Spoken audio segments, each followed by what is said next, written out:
Welcome back. Now, as the 2023 general elections move closer by the day, preparations have begun in earnest and all hands are on deck to make the big election a success.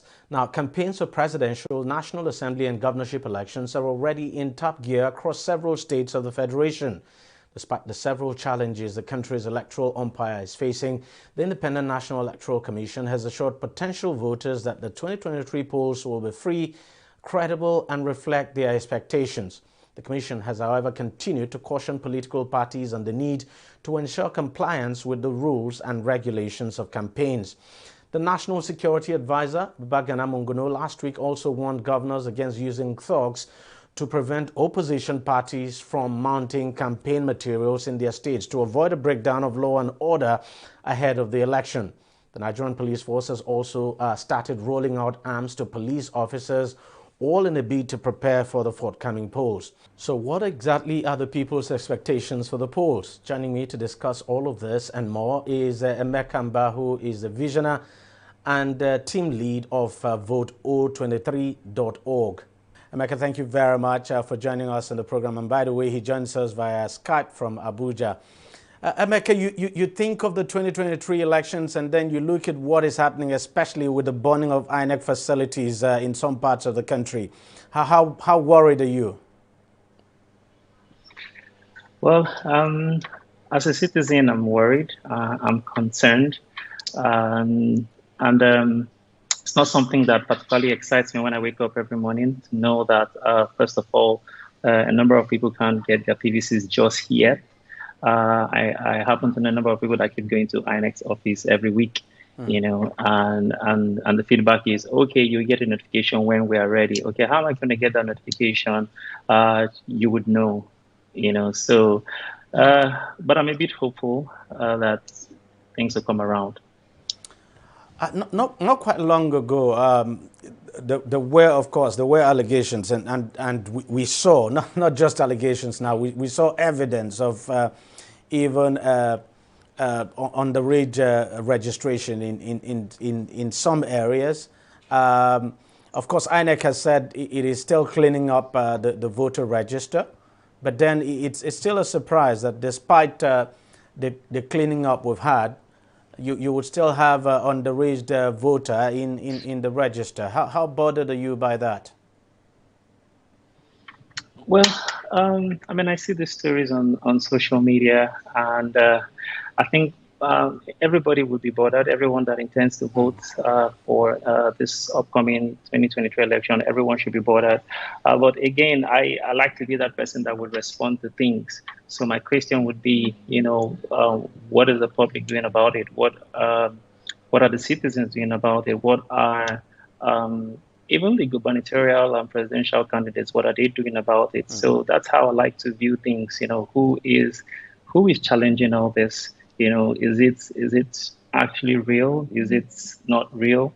And I really want people to just challenge this, in however little way or big way, to, okay, whether it's from the office of the citizen or, also engaging our local government reps, but we need to start asking questions and show concern that we're really serious about 2023.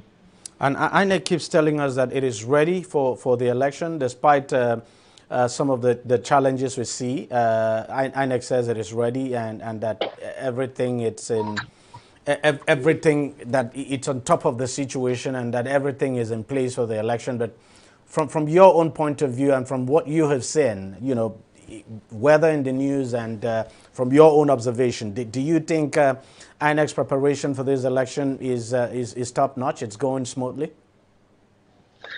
Well, I'd like to answer that question by saying I don't envy those guys at INEC. It's a lot of work.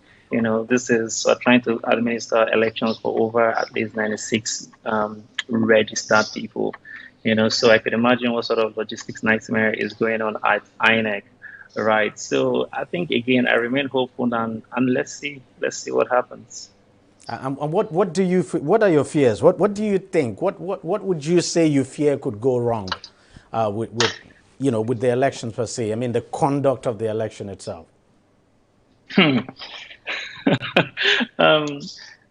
So, I have this theory, I just hope that, um, February 25th becomes February 25th, and there's no extension or any surprise. That's really my hope. Let's get this done. So my fear or concern is I really don't want any extension. Let February or the due date for election be the due date. And Right? what is your organization actually doing now in terms of enlightening people about the elections and the need to come out and vote? Because, of course, just as you have said, you have about 96 million registered voter, but usually what we've seen in this country is that on election day, even less than half of that number actually come out to vote. So what is your organization, that's vote023.org, now doing to enlighten people on the need to vote and to galvanize them to come out on election day to cast their votes? I thank you, DG, for that question. So, there's so many problems to solve, and you have to choose, what you want to tackle and what you think you can tackle effectively. So, at Vote 023, we set out, with an ambitious goal to reach out to 23 million Nigerians. And our focus is just to bump up to the radar that awareness of reasons why you should go and vote. So we highlighted 23 reasons why you should go out and vote in 2023. So we know that people would have valid reasons why not to vote: fear of violence, and my vote doesn't count, which is actually a lie, because if your vote didn't count, then some people would not want to buy it. Right. So we just want to drum to people's consciousness, like, look, you cannot complain about a country you're willing to do nothing about. And the first thing you can do is to accept that civic responsibility of going out to vote. Yes, there are reasons, but there are other stronger reasons why you should go out and vote. If you care about, security of the nation, you should go out to vote. If you care about education, if you care about the medical, the healthcare industry, you should vote. If you care about child education, you should go out and vote. If you care about tourism, if you care about the technology space and how it's progressing in the world, you should go out and vote. So we just want to appeal to people. Now we have about 96 million people, but we said, you know what? If we can reach over 23 million people and even convert, 10 or 20% and convince them to go out and vote, I think that is something that I would like to invest my time doing from now to February. So again, my approach is, what can I do? What can you do other than just complaining? And other than that, now, what are you saying to, I wouldn't know if you're addressing the issue of vote buying, which of course, is quite common during our elections. So what is your organization doing to discourage that? Well, so my organization is focusing on, it's an awareness campaign, particularly for those people where we are targeting either first-time voters or people that already have their PVCs, but they're just sort of a bit reluctant, to go out and vote. So those are the people that we're targeting. And do you meet a lot of those? Do you meet a lot of such people? People who are sort of reluctant, and they have their PVCs?